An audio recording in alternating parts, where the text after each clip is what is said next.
study session number 2. All right, let's begin, Allie. Okay, so we're going to talk about periodontal and risk assessment. Okay. So, let's go over some of the modifiable risk factors, Natalia. So what are some of the modifiable risk factors of periodontal disease? Well, there's smoking, diabetes, bacterial pathogens, oral hygiene, osteoporosis, HIV. Well, it depends. Stress, bleeding on probing, medications, local factors. Okay, so then there's also some non-modifiable risk factors, which are history of periodontitis, the age, gender, race, genetic makeup, and genetic disorders. Right? Okay. So, with clients presenting with period diseases, and if they have modifiable risk factors, we have to address ways of them To lessen that risk. to control their perio. Yeah. The etiology of periodontal disease. So, there's the AA, the I can't pronounce it.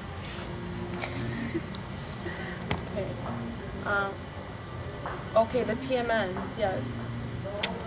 This is where Morella comes in handy.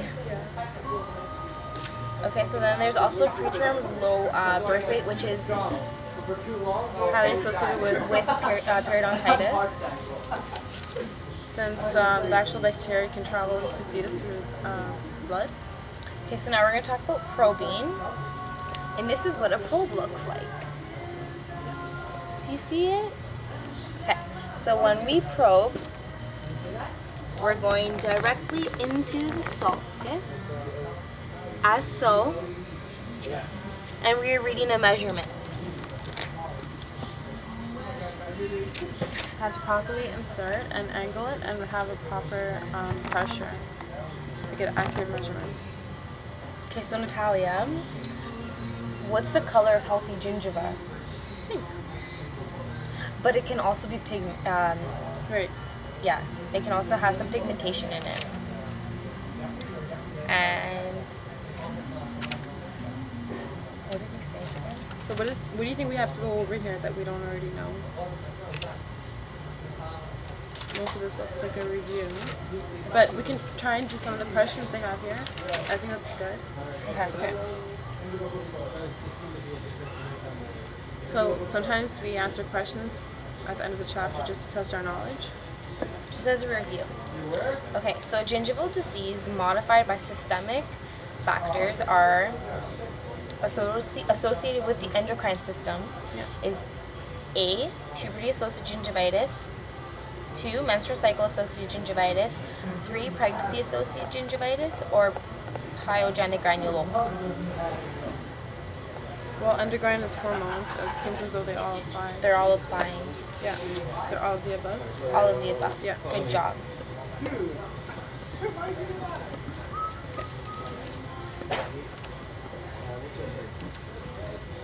So let's go over NUG. NUG and NUG. It's a severe case of gingival disease. Okay. That must be properly addressed and looked after. Did you ever have a client with NUG or NUG? Unfortunately not. I would want to see someone like that. Have you? No. Get some training, yeah. I've seen people with it, but I haven't treated them. Yeah, so have I. Yeah. Okay, so chronic periodontitis. We already know the slight, moderate, severe. And then we also know the aggressive periodontitis. So those are the different types. Okay. And we have to also take into account the clinical attachment loss. So Recession. How much of the tooth is being exposed, which accounts for a potential risk for bone loss.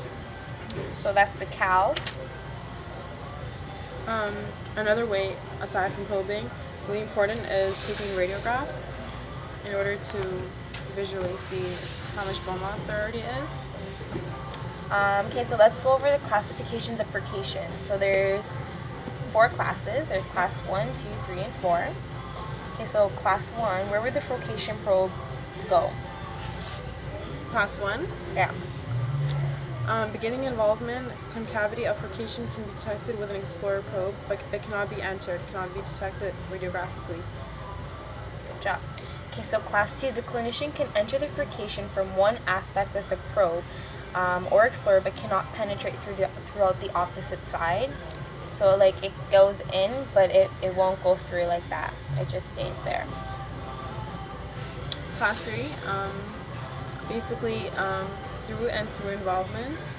But the furcation is still covered by soft tissue. A definite radiolucency in the furcation area on a radiograph is visible. And then class 4 is a through and through furcation involvement that is not covered by soft tissue and is clinically, it is opened and exposed. So the tooth is probably also mobile. Fall asleep. That's Yeah, what I've been I sitting do. here for hours studying already, jeez. It's seriously fall asleep. It's like pins and needles. So we have to inform our clients how cleaning is so important. Mechanical removal of calculus, since it's a local irritant. Because we don't want it to become like this. Yeah. I mean, Look at all of that calculus. Yummy. great proportion of society seems to be unaware and into IGP. Okay. So Natalia, do you have any questions about periodontology? Nope. Neither do I. And with the new charts, seems alright. I mean, yeah. Yeah, we're getting by. Okay, so that is the end of study session number 2. Yeah, I think we're good for perio.